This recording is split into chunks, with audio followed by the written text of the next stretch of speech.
Welcome and thank you for tuning in. You're listening to the Beyond 50 radio program. I'm Daniel Davis. On the program today, we're being joined by someone who's going to be sharing with you, the listeners out there, how you can script your life. It's a process that he developed for harnessing the law of attraction and manifesting the things that you might want in life. He's also going to reveal the key phrases to include and feeling your future success to make your script come true. We'll also learn about how the science works behind his method and his own experience of using his method to land a lead role on a TV show. On our program today, he is an actor, researcher, writer, futurist, as well as a documentary film director. And he's also been featured in film and television shows, which include Disney's Channel's Wizards of Waverly Place with Selena Gomez. I'd like to welcome to the Beyond 50 radio program today our guest and author of the book, Scripting the Life You Want, Manifest Your Dreams with Just a Pen and Paper, our guest, Royce Christian. Royce, thank you for being on the Beyond 50 radio program. Oh, thank you for having me. What an incredible intro. Well, you know, you take a it. shot, when it's about manifesting and following your dreams. My dream was always to be in radio since, goodness gracious, I can't remember when. And, over the years you get intimidated about following your dreams. And one of the biggest things, and I wonder if you may have had this kind of an experience, are you worthy or do you deserve or feel that you belong in the realm that you think you want to be in? And you, obviously, you wanted to be in acting. You wanted to kind of be in movies and television, things like that. And I know one of your first big experiences was, of course, being in the school play. Why don't we go ahead and start there? Yeah, you're totally right. I think that's really normal to doubt yourself and wonder if you're, when you're pursuing your dreams at any age.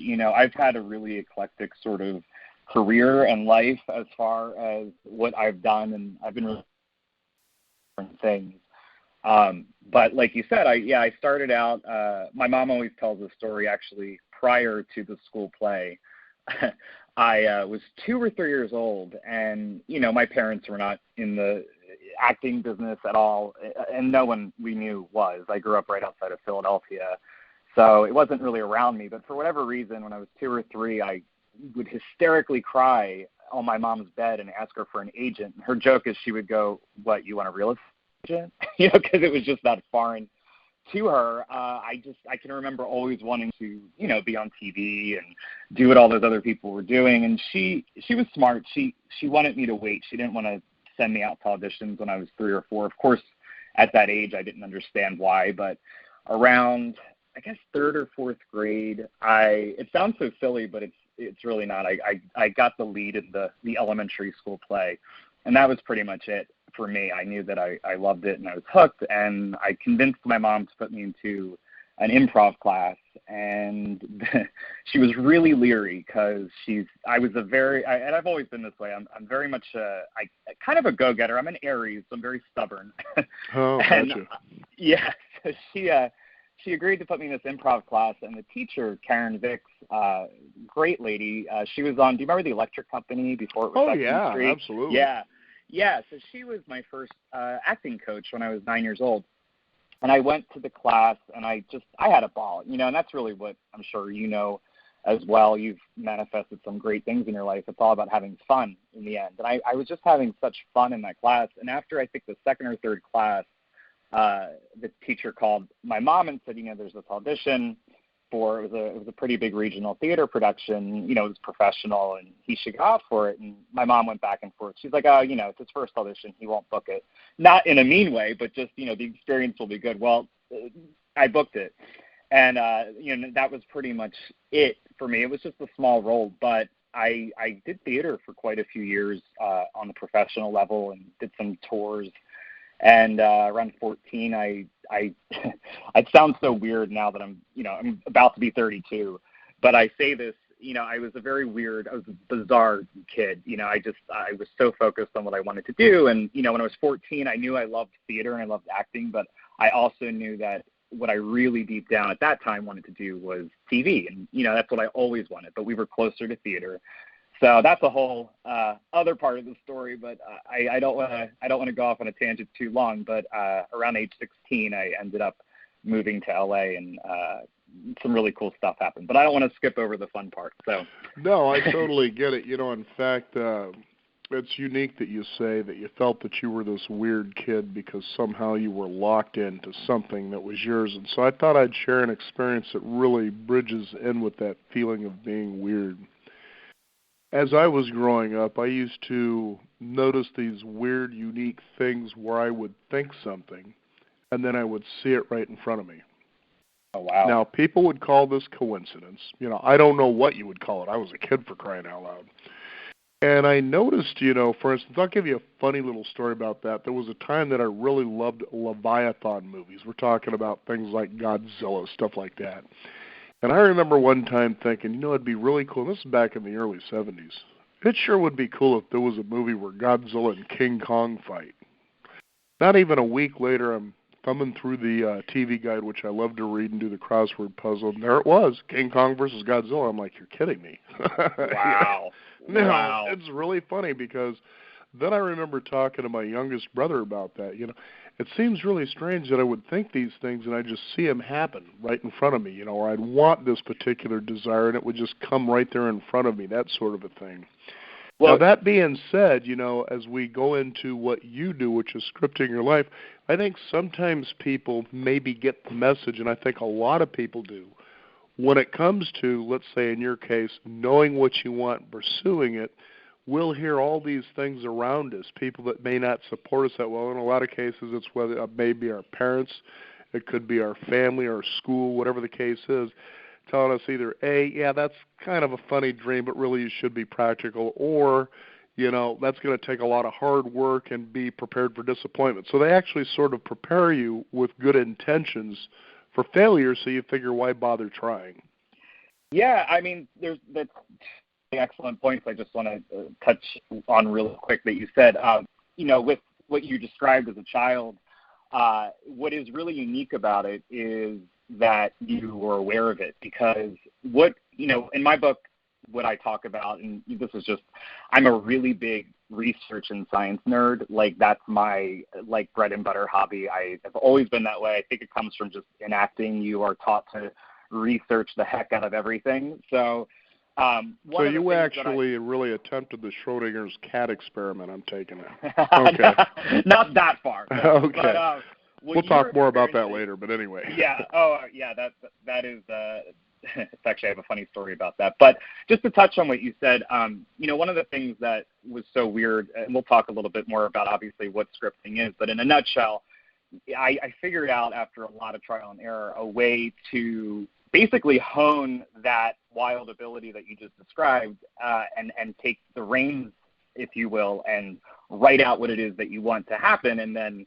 bring it into your life. And it sounds very woo-woo and, very, very crazy. And that was part of my struggle for a very long time with explaining it to people, because I didn't realize that there was so much science out there to back up what's actually happening. So before we get too deep in that, what you're experiencing is something that we all have. It's actually because of something in our brains called the reticular formation.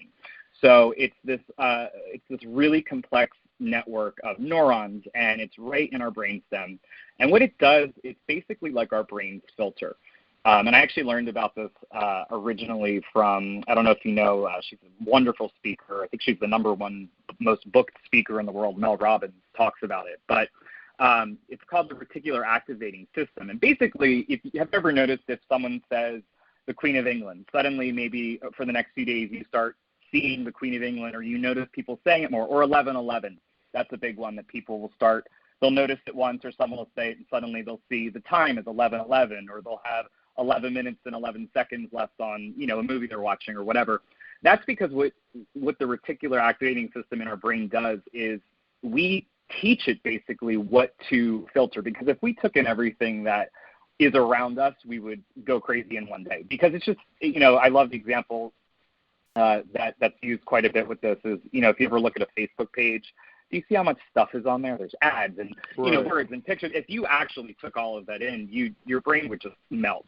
Not literally, but what is happening is that's our reticular activating system at work. It's filtering what we need and what our brain knows we need to survive, or what we want to learn about. And what I figured out and realized, and a lot of other people have kind of started to touch on, is that you can actually do what you were doing as a child, which is you would notice it, but what you were also doing that's really unique to you, and we all have this power, but some are just naturally better at it, like be naturally better at a sport, is you can tell your brain, I really want this, I want to focus on this. And that really determines if people have good or bad days.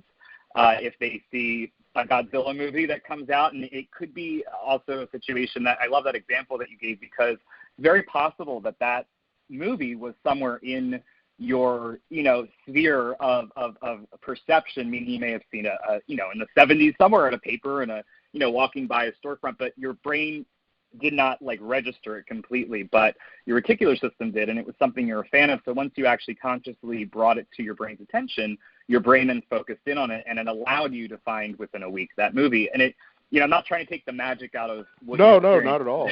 At all. Get it, because I think we actually take in. We've had people, neurosurgeons, scientists, and the like on the program over the years we've been on, and I could be wrong on the quote, but it's 4 million bits of information we can take in daily. And like you said, you can't remember all that, but we do remember all that.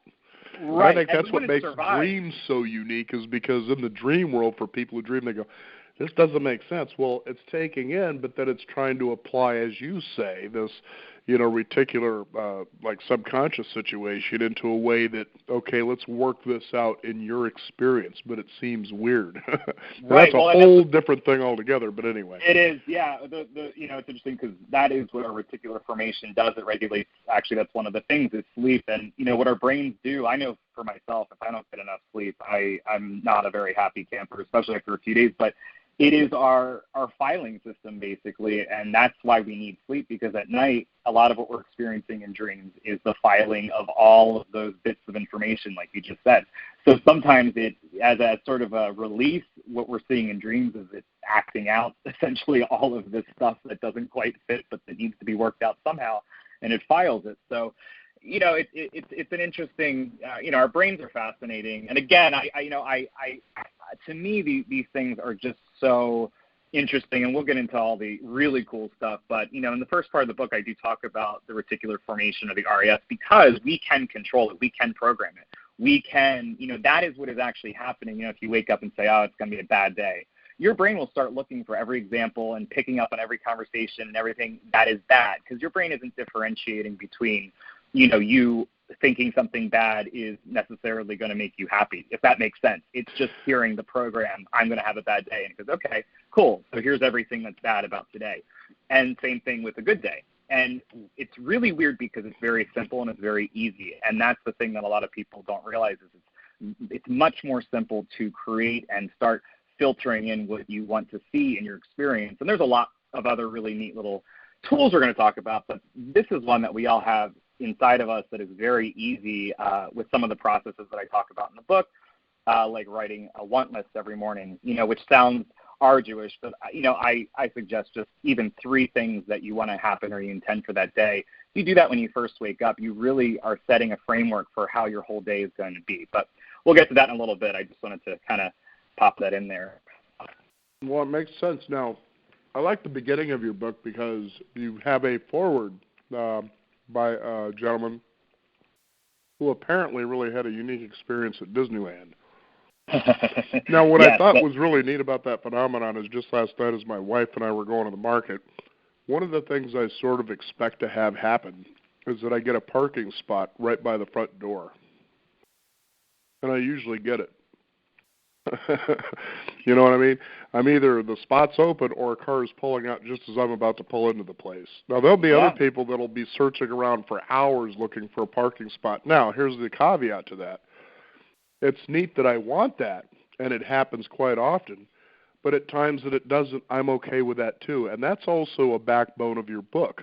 You're writing these things out, but also allow the world to kind of work itself to give you what you want. Be patient. So anyway, go ahead. Tell us about that experience at Disneyland, because it sounded the same way from his experience, and he just went, oh, my goodness.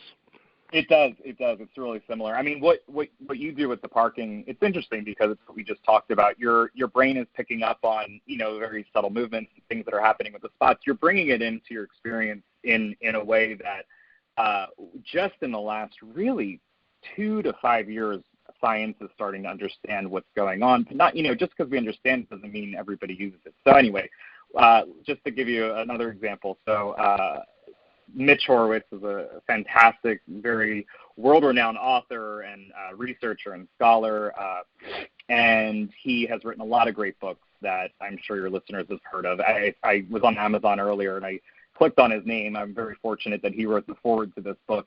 And, he has like 80 books or something crazy like that, and they're all fantastic. But he's a friend of ours, and last October, I had actually written another book that I had already at the publisher. They were looking at it. And Mitch was really a great guiding light and guiding me through the process of getting a book made. So there was actually a different book that's going to be coming out later after this first one, Scripting the Life You Want. But this is all because of this one day at Disneyland. So we wanted to do something fun, and, my partner, his name is Solly, and I said, why don't we take Mitch to Disneyland? He lives in New York. He had never been to any of the Disney parks, and it's, we're in LA. It's only 30 minutes from here. The only problem was, when you plan out a day at Disneyland, for anybody who's either been there or knows about theme parks, you really want to have the whole day. It gets very crowded. It was right before Halloween, which is a really big, they do a lot of stuff for it out here at Disneyland. So, there's 2 parks. It's a lot. It's not something you just want to go, I'm going to go for 6 hours. You won't normally see even maybe a quarter of it. But I knew how our lives go, and, Solly, my fiance, he's fantastic at scripting, and, we've been together 8 years, so he's used to it. And Mitch had never been introduced to this idea.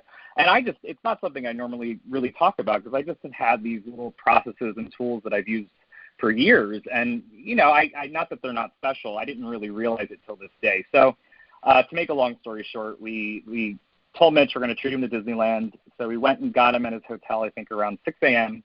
We were at the park, and we got the most impossibly perfect parking spot, and it was actually an accident. I pulled into the wrong, one of their hotel lots instead of the parking lot, and the guy there said, oh, you could park for free. We were right there.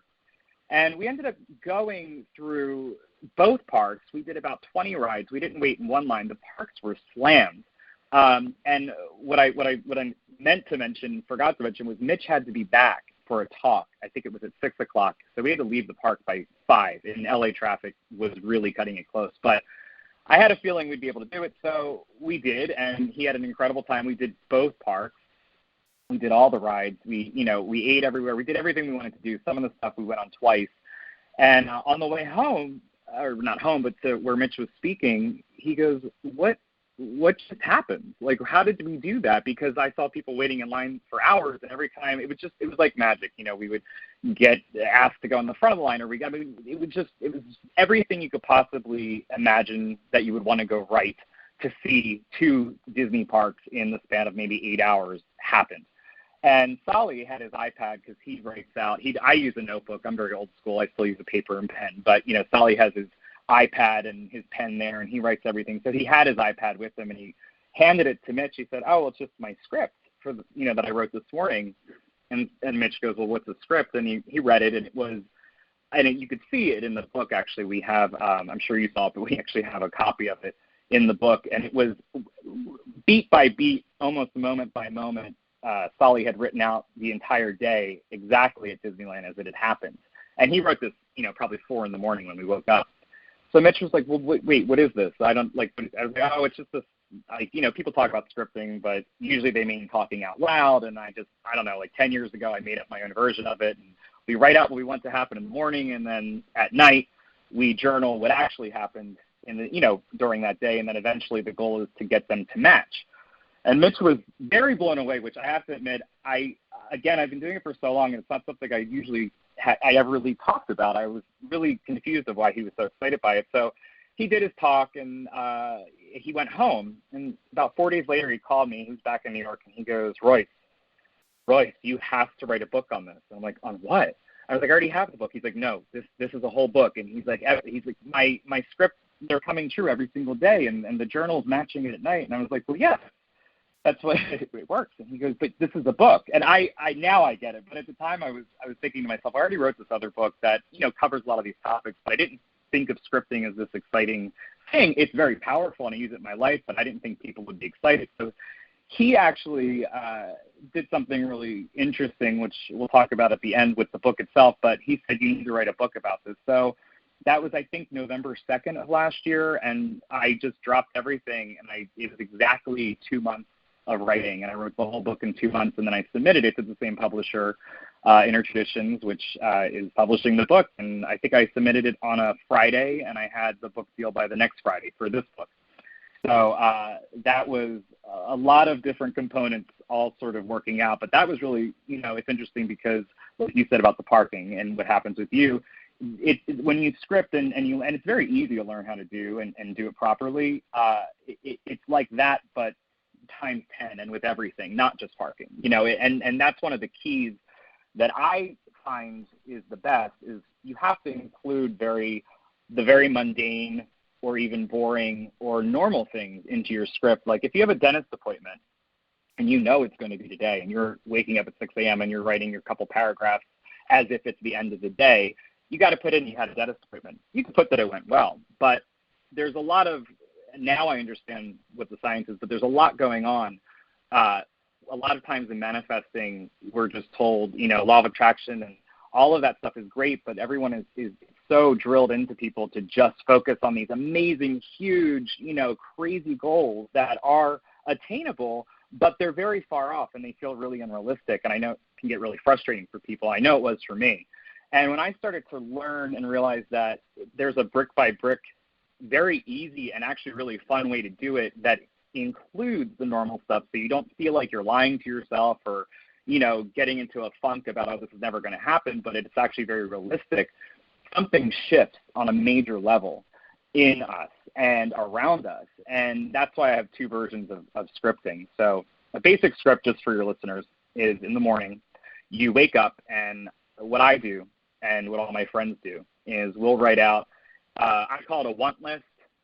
You could call it an intention list, but we just write maybe 3, 7, 10. It doesn't have to be that many, just intentions. They can be for the year, for the day. Sometimes I just write, I intend to know what I want today, because I don't know every day. Sometimes I write, I intend to go on a great vacation, whatever it is. And then I write a belief list, which is basically, I think about all of the wants that I've written over the past few weeks, and I write down what feels the most believable. And it can be really simple, or it can be something that maybe you've been working on a while and it feels like it's a lot closer. Those are very simple little lists, maybe 3 to 5 things on each of those. And then the script itself, which is a daily script, 6 days a week. And you just write, maybe a paragraph, maybe 3, no more than a page. Like it's the end of the night, you write out your day as though it's already happened. Now, you're doing this when you get up in the morning.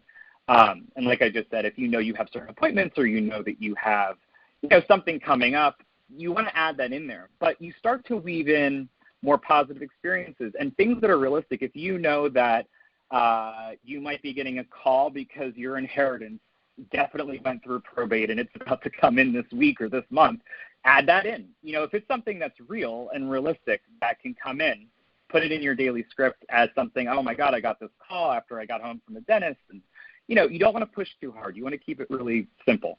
And then at the end of the day, you have a regular journal. There's no embellishment whatsoever, and you just write out at the end of every night. It can be a sentence, it can be a whole page, what happened that day.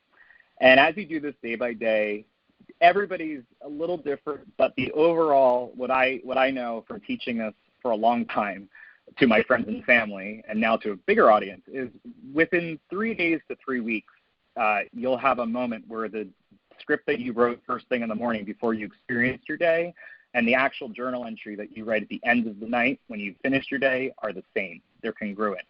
And it brings up a lot of questions, but if you just roll with it and have fun, it's the most incredible experience. And I mentioned you do it 6 days a week. On Sundays, I encourage people to do what I call a 10-day script, which is the same process, except you're going to date your script 10 days into the future. And you do this once a week because it allows you to kind of expand out a little bit further and pull it out a little bit more and add in, maybe some bigger manifestations. And the whole point here, sometimes when people hear this, they go, well, that's boring. I don't want to write about a dentist appointment or having just a good day.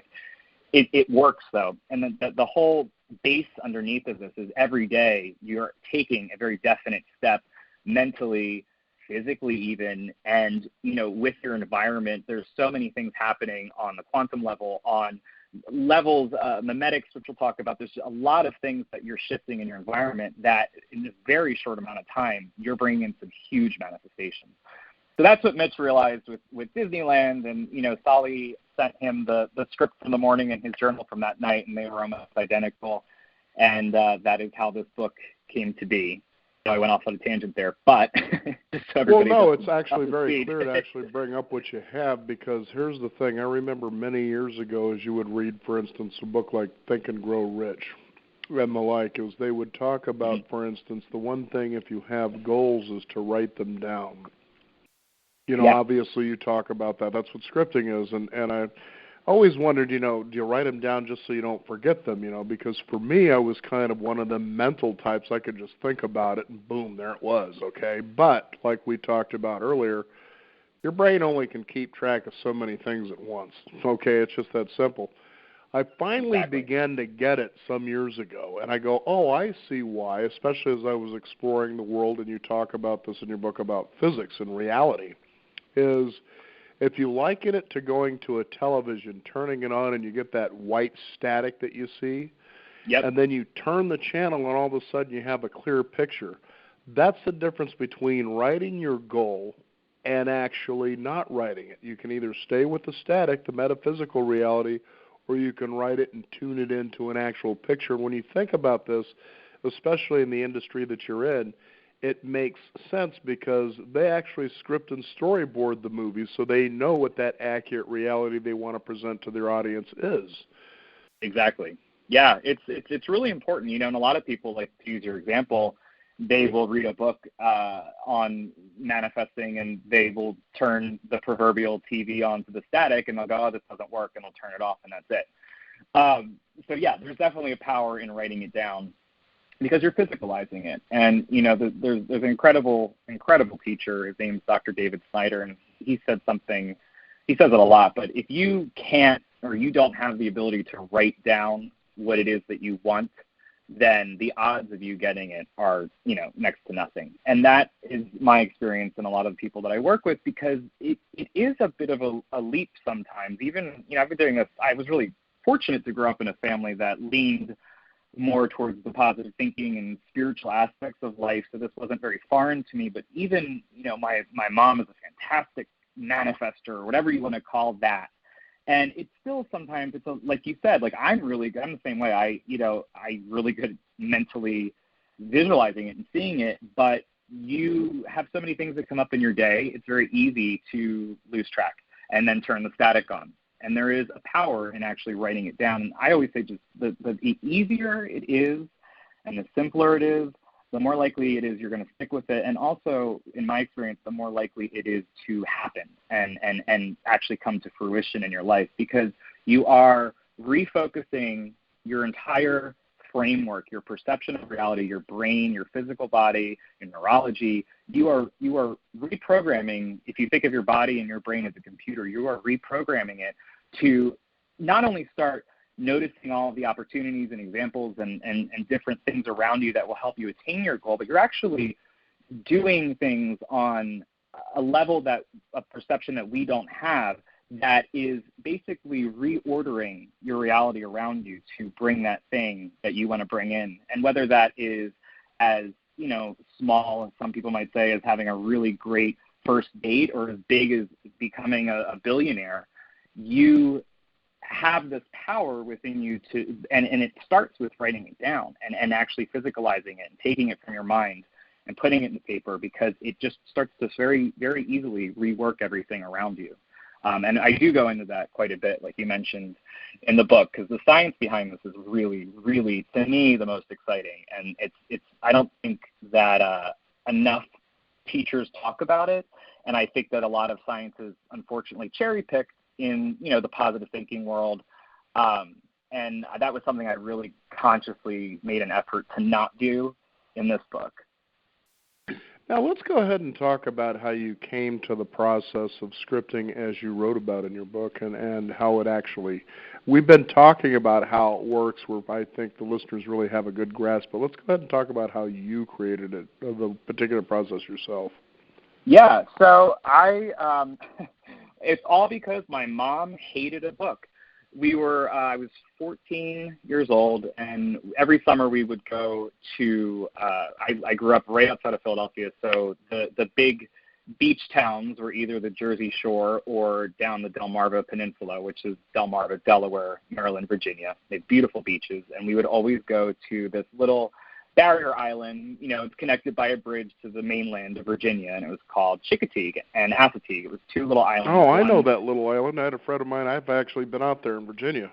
It's beautiful, yeah. And you stay on Chickateague, and then Assateague has wild horses. It's weird that of all the people in this world I would talk to on the radio, you're somebody that actually knows that town. And I spent every summer there for almost my entire childhood. That's even more interesting because most people have not heard of it, but I highly recommend go to Chickateague, Assateague if you want to, because it's an incredible place. Anyway, we went there every summer, and I was a freshman going into sophomore year of high school, 14, 15 years old, and I had my friend group, and I had my best friend in the world who I never got in any fights with, and we had gotten to this knockout, just not physical, of course, but just a very, very awful fight. Like, I thought our friendship was over.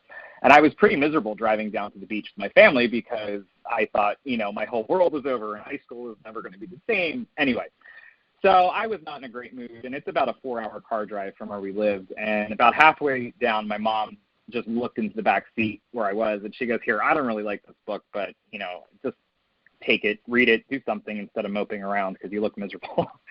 So it was called Excuse Me, Your Life is Waiting, by a woman named Lynn Grabhorn. And I started reading it, and about 10 pages in, I asked my dad, who for some reason always had the console in his truck was filled with highlighters and pens. So I asked him for a highlighter. I started highlighting, and then by, I think, the 100th page, I stopped highlighting because everything was yellow, because I was just so excited, because there was this book that was explaining, I had, of course, heard of positive thinking, but this was the first book that said, hang on, yeah, your thoughts create things, but there's some steps in between there. Your thoughts create your emotions, and your emotions create your feelings, which have an actual vibration or fractional level that create the things. It's about your emotions and your feelings.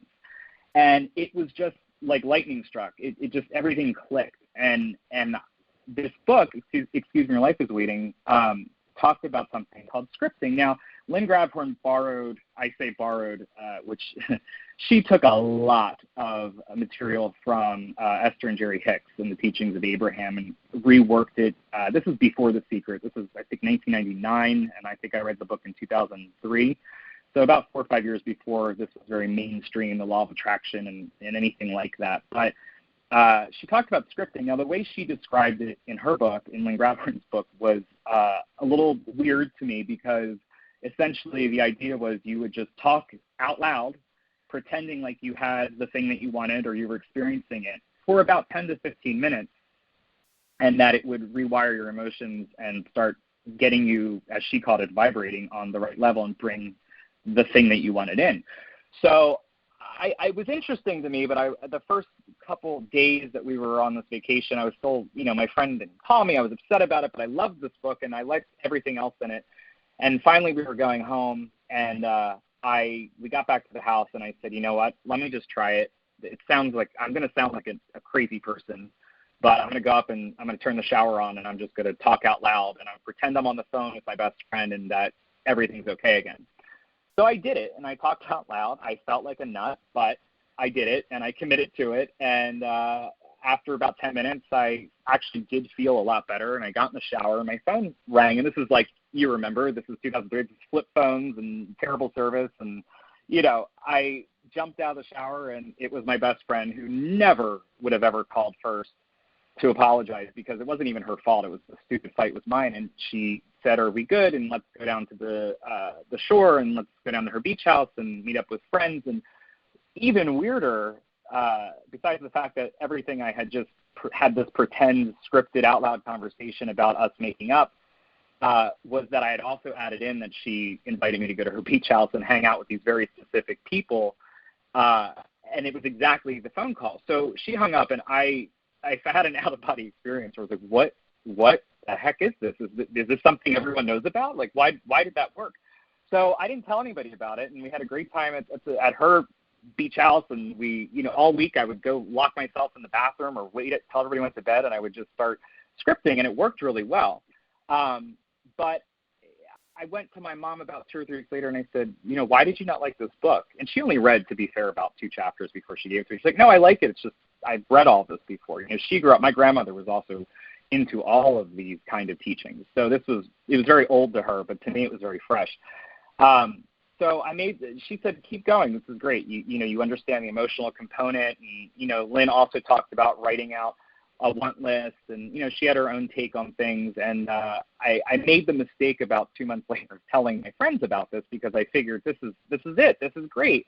And they made fun of me to the point of, now, again, I was very young and never would let this happen today, but I was very influenced by them. And I basically put the book down and didn't look at it for about 1.5 years.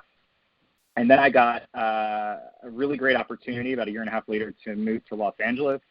So I did, and about 2 months into living here, this is a true story, it's the city that always sleeps. So, I had a very early acting class at 8 a.m. every week, and my mom happened to be in town, and she was visiting. I moved out here on my own, very friendly, all good things with my parents, but I was very young and living out here on my own, so she would come out every few weeks, and I went outside to walk up to my car outside of my apartment, and I got mugged.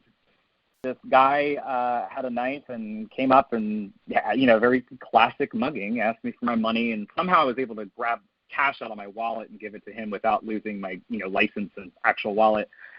And I was terrified because I didn't want to walk back into my apartment building because there was still about a 50% chance he didn't see which building I came out of. So I walked up the hill to where my car was, and I just started driving, and I didn't go to my class, and I was like, I got to go somewhere. I don't want to go back to the apartment yet. And there was a big Borders bookstore on Sunset Boulevard, and this was like 2005. And I just felt it was like I wasn't even in my body. So I go to this Borders, and I'm still shaking because it was, it's hitting me what had just happened, and also what could have really, really happened if he had hurt me. And I walked into the store, and I walked straight to an aisle. I looked down, and there was Excuse Your Life is Waiting on the shelf. And I had not seen or even thought of this book in 1.5 years. And I was like, all right, I got it. Clear message. I will buy it. So I bought it again, reread it, and that's when I really started to dissect it. And I don't know. I always say the universe mugged me because it was such a very strange series of events where after I bought the book on my way home, about 8 blocks from my apartment, who do I pass but the guy who mugged me getting arrested for something else. And and that was the closure in a weird way. It was like this very, very specific moment of that book, for whatever reason, was put back into my experience. So I dug in deep, and the thing was, so much of the book was so ahead of its time, talking about feelings and emotions and not just thoughts.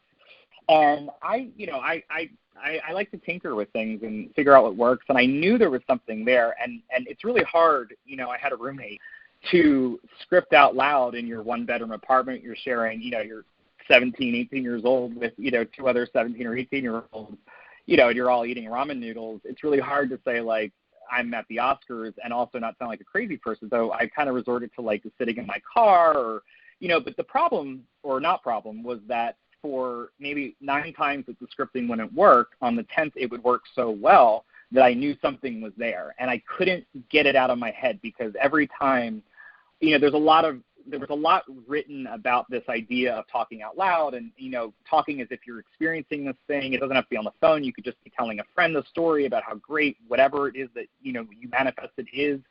But it just felt, there was something very artificial feeling about it still. So every time I would try to turn away from it, things would not go as well, and I was getting really frustrated. And I was doing okay. I was really fortunate. I came out here. I had a fantastic management team and agents. I didn't have to look for any of that. I know I'm very lucky because of that. But that's still going out on auditions, hundreds a year, sometimes 3 and 4 in a day. And I would screen test and get down to the last two people for a lot of things, which to my agents was fantastic, but to me was, not great. I really wanted to actually be on and TV. it's funny because a lot of people look at that particular lifestyle and they somehow think, well, you just kind of go and get the job and there's the fame and the fortune. But I've certainly had my share of celebrities that I've talked with over the years. In fact, one of the most enjoyable ones is, do you remember Miriam Ross from Happy Days? Oh, of course. Oh, she's amazing. Last year we had her on the program, and it was really, I said, this is a book, because I love to read biographies as well, in all sorts of genres. It doesn't just have to be, acting. But anyway, I pointed out specifically in the beginning of the show, I said, what I love about your book is that you scream at the audience telling them acting is actually work, that you actually spend your time on a job looking for jobs, because that's what it is. That is what it is. And it wasn't until she was 53 that she landed the role on Happy Days, and that's more common than people think. So. I have a friend of mine who he is in his mid-50s, and he has not stopped since he was 18, and he just booked his first TV series as a lead.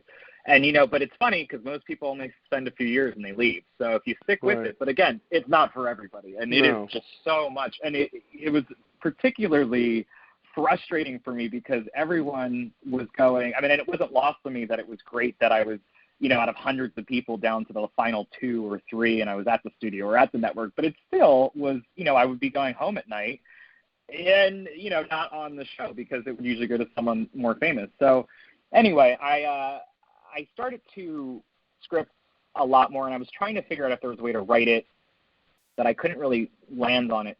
I was hovering. I was trying all sorts of different things, and I came up with the want list and then the belief list, and that definitely gave me some traction, and I was seeing some results, but it wasn't totally what was happening when I would script out loud and it would work. And keep in mind, only 1 out of 10 times it was working, but it was so accurate and so perfect when it would work that it was just very frustrating because I knew there was something there. So I booked a lot of pilots. I started booking, a lot of shows that wouldn't get picked up or would get picked up, or little bit parts on stuff. And I realized at one point in the summer, or late spring, early summer of 2007, because I had a journal, like an actual, whatever you want to call it, like a diary, like little girls used to have. Gay guys love our journals. No, I'm kidding. Everybody can have a journal, but I had a journal, and I would, always write in at night about what actually happened during the day. And there was this, I think I had gone in for this one Nickelodeon casting director who cast at the time 2 or 3 of the shows, and I loved her. Her name's Krisha Bullock. She's fantastic. She gave me my first job. But I think I had gone in, and this is not an exaggeration or hyperbole, I think at this point I had gone in 47 times over the course of like a year, and I never booked it, but I would always get very close. And I was really frustrated because I knew that the network liked me and I knew that she liked me. And, a lot of times there's a million things that come into play where there's 50 people making one decision. So I said, I got to figure this out. And I wrote a script. I just wrote a script one morning, and I booked the Nickelodeon job. And I was like, okay, how did that happen? Because I didn't have structure yet, but I knew there was something there. And finally, I was going to Disney a lot, Disney Channel, for their sitcoms. And I really wanted to be on their show because there was, Hannah Montana was huge, and High School Musical, and, there was this new girl everyone was talking about. She was only 15. Her name was Selena Gomez, and she was. There was this article, I think it was in Entertainment Weekly, about how she was the youngest person to ever get signed by CAA, and I was like, wow, that's someone who can manifest. Look at her. And I really wanted to be on. I knew she had a new sitcom coming up, so something clicked where I realized I had this epiphany. I actually got a call to go in and read for the show, to play her boyfriend on an episode, and I was really excited. And they call the script, you get sides. I got the side, and it was another out-of-body experience where it just hit me. I was like, wait a minute. I'm writing a journal every night, and I'm trying to write my script in the morning. Maybe I need to write my script as if it's the end of the night, and maybe there's some connector there because I think I'm pushing too hard. When I'm talking out loud, I'm pretending it's months or weeks in the future. Maybe it's a lot more simple and it's easier, and maybe if I just write about how well my audition went, and then my callback went, and then my network test went, and and just really do it as the days come. And it was incredible. I mean, within I think it was the whole period was about 14 days. I started, I got up, I did my want list, my belief list, and then I wrote out as if it was my journal. And I did that for 3 or 4 days, and everything was going very well. And then it was a Sunday, and I was like, I want to be able to script a little bit further out in the future. So it occurred to me that I should do 10 days forward. So I did that, and I always save the original journals and the original notebooks that I wrote these in. And there's copies of, these pages in the book that people can read when it comes out. But it was to the date. I put dates. I had no idea when the episode was going to film when I was first auditioning. I had no idea when we were going to start shooting and all this stuff. But every date that I wrote ended up coming true in the 10-day script and each daily script. And I ended up booking it, and I was a lead guest star in a fantastic, I think, episode. And I was, thrilled. And it was the most surreal thing in the world, because I will never forget, there was this one scene, and it was just a very busy day on set, and there was about 40 extras, which it's a ton for a sitcom. And they film a few scenes the day before the audience comes in that are bigger like that. And I was sitting at the end of the episode, I get dunked in a dunk tank. And I was sitting there, and the whole scene, the cameras were looking at me and all the extras, and it sounds really egotistical, but, it was this little kid's dream come true from when I was a very, very small kid. And I said to myself, oh, crap, I did it. This actually works. I figured it out. And it was this very easy but very different version of scripting. And it served me very well in my life. It's a very, very powerful tool. And, I have had periods in my life, I figured this out when I was 19. As everyone listening knows, that's a very volatile age. So I had, a year or two at a time where I wouldn't do it, and things wouldn't be great. It really took me till really in my mid-20s to realize I had landed on something really special, and I've been really fortunate to have a lot of things come into my life, and I've created a lot of things. And some people go, well, you were acting and you were already so far ahead. But like you just said, there are a million people out there who do what I did and never book anything.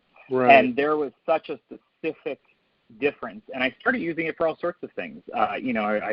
I directed, and I was in a documentary that was #1 for a year in 2013. I've used it I've been with the same person for 8 years. We have a fantastic relationship. I've taught it to all of my friends, and a lot of really successful people have used my technique, and just friends of mine, and who love it, and they use it in their lives. And I think that's why, for whatever reason, it never really hit me that it was such a powerful thing, because it is almost deceptively simple. And I have so many friends that have used it that, names that you would know. I think I sent your producer, Joy, some of the endorsements I got for this book that we're really excited about. But, it's really powerful. But it wasn't until Mitch Horowitz called out from that Disneyland trip that this is something that maybe other people would appreciate, that I realized that he was right, and this is something that could be used by everybody. And I agree with you, because what it reminds me of is I remember years ago, and it's funny because we're talking about ourselves, but we try to do it in a realm that people go, okay, well, these people, hopefully, they think are just like me. Yeah, and it's true. We all experience things to a degree with the same experiences. They're just different because they're unique to us. But in the end, if you've seen a UFO and I've seen it, okay, we've experienced the same thing. But if I don't see it, then you try to say, well, I'm a major in the U.S. Air Force, that doesn't really matter, because we would have experienced that phenomenon the same. Okay, that sort of a thing. But I remember in the 80s doing this scripting you're talking about, and I remember just one night sitting there and writing out what my next day was going to be about. And I was really amazed that I even came out with something like that. And I was reading my level of self-help, but it just sort of came out of me naturally. Now, it wasn't something that I stayed in the habit of, Right. But I had mentioned, I'm going to get up in the morning and I see my daughter sleeping, and I just went on and on and on. And really what the scripting was me getting ready to go out and help somebody. At the time I was dealing in financial services. And it was just really funny to go back and read all the detail that I put into this. I have this on the wall, and it really was me. So, like a dream, and I've been a lucid dreamer for many years, and this is the ability to be able to control, and be proactive in your dreaming in ways, believe me, when you work at this, you're in realms that are just unbelievable. But that being said, why does scripting work? And here's the simple answer, I think. It's because it creates also an internal obsession. And what I mean by that is just recently I was watching a documentary called In the Pursuit of Excellence.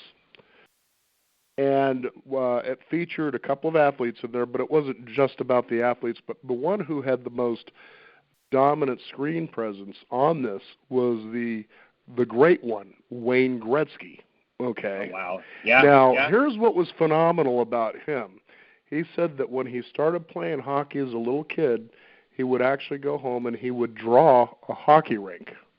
Okay, he would actually draw a hockey rink on paper, just as you would see a hockey rink. He would watch a hockey game, and he would draw everywhere that puck went. Oh, wow. And this is something he did all the time. This is obsession. When he went to sleep, he was thinking of hockey. You know, when he was awake, hockey, hockey, hockey. He could tell you the details of every game he was in, of every game he ever watched, and that's scripting right there. He's bringing this into his full reality. This is it. And Wayne Gretzky, of course, we all know, if you're familiar with hockey, is the greatest not only hockey player ever, but he was also known as someone who actually changed the game. I mean, he's absolutely one of the best players of all time. That's so interesting. I mean, I haven't seen that documentary. I absolutely will check it out, but it sounds like they talk about what people call flow or flow state or super fluidity. They do. But I thought it was cool to talk about the scripting part where he was drawing out everywhere a puck went while he was watching a hockey game. I mean, that is dedication, like you said. It's an obsession in a positive way. You know, what's really cool is, and what I think is so interesting is there is such a large amount of very new scientific research that is literally the titles of these things. And, you know, I go into this for almost half of the book, and I really, I always tell people if they're not sure if they want to read it, when they get it, read chapter 6 and 7, because the science to me is just so exciting, because they have determined that the future is affecting the present, the past, where we are now.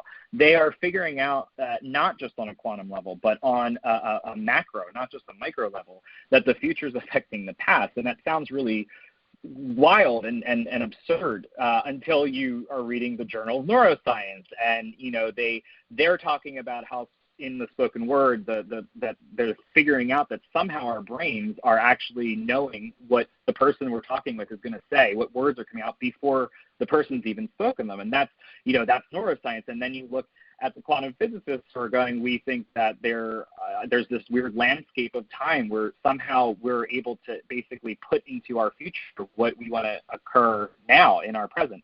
And what you just said Wayne Gretzky was doing, there are ways that we're starting to understand, and it's very new. But what I do in this book that I don't think a lot of people have done is I have some tools in here that, you know, teach people how to start, you know, using, you don't have to draw a hockey rink and draw every single place the puck goes. It's a little easier than that, but that would work for him for sure.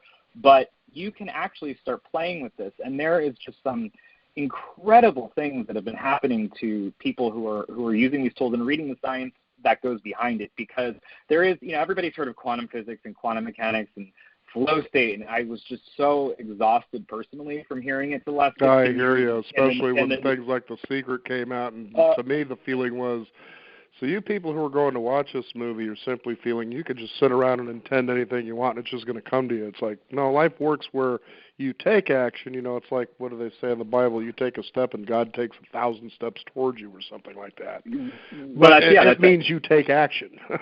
Exactly. And I think one of the best actions we can take is to understand and do as much homework as we can on why this is working, because, you know, I get not everybody is a giant nerd like me who is going to want to, like, purposely read, you know, these 100 and 200-page research papers and, you know, textbooks, but I did it for everybody.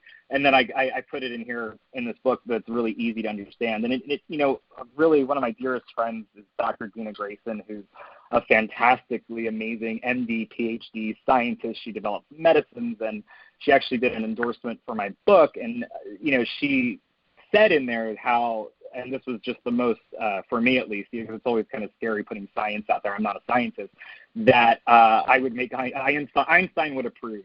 of how I described why this actually works. And she's an actual genius. You know, you look her up, and I'm just always floored by everything she does. So, and I'm not saying that to toot my own horn, but what I'm saying is that there's such a weird sort of chasm or valley of people who are, you know, interested in positive thinking and spirituality, and then people who are scientists. And there's sort of always this tension. And I know, and it's always been very frustrating because, you know, the people, even I've been guilty of this at times, who are into all positive thinking, we sound absolutely nuts to scientists because, you know, everybody's cherry picking very small parts of, like you said, quantum physics and mechanics, and it just wasn't right. So I attempted, and I think I succeeded in not just clarifying it, but making it exciting. And also there wasn't, you know, I really appreciate The Secret. I love it for what it brought to people as far as really bringing this to the mainstream.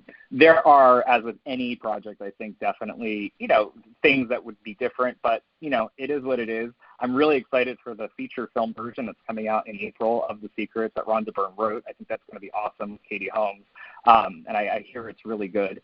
But I also understand that it, you know, it did a lot of things, and a lot of people, like you just said, you know, just they didn't maybe watch the whole thing or read the whole book, and they took away this idea, if I just sit here and think about it, it'll happen. And that's not what they say, and that's not how things happen, like you just said. And sometimes the action is educating ourselves.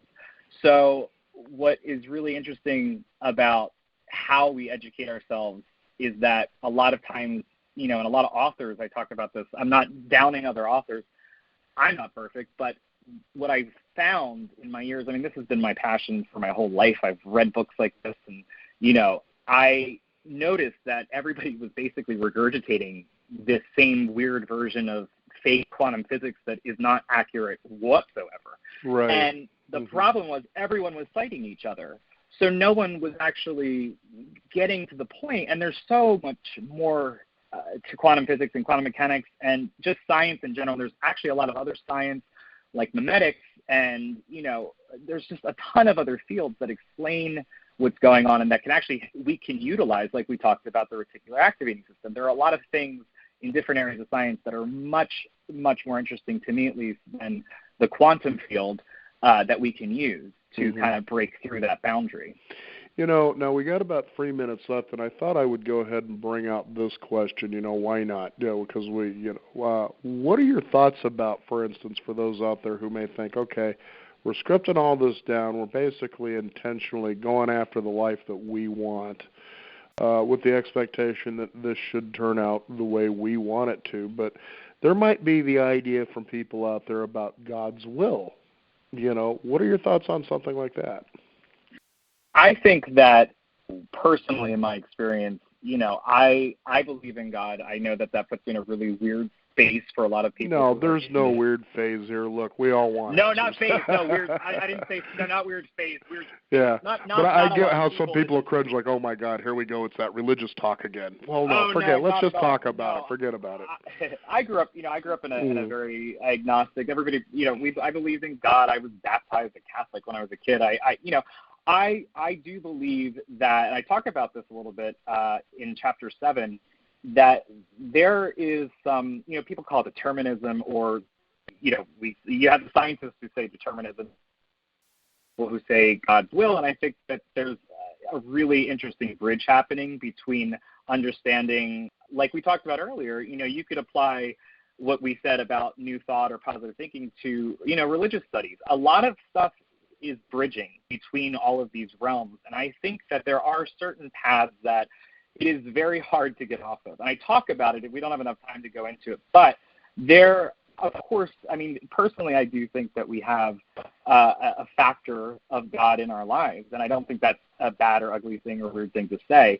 I think it comes down to how we choose to either, you know, let that be it and not take any control over our situation, or find our own balance, which is what I've done, you know, and in finding, like, I don't want to script every moment, every breath I take, you know, but right. if something's not happening, then for me, I back off it. If it's not fun, I don't do it, and maybe that's God's will, or maybe that's something else, but whatever it is, you know, I think that finding that balance is the key for anybody. And this is I think that religious people and people who don't believe in God will find a lot of tools in this book that apply.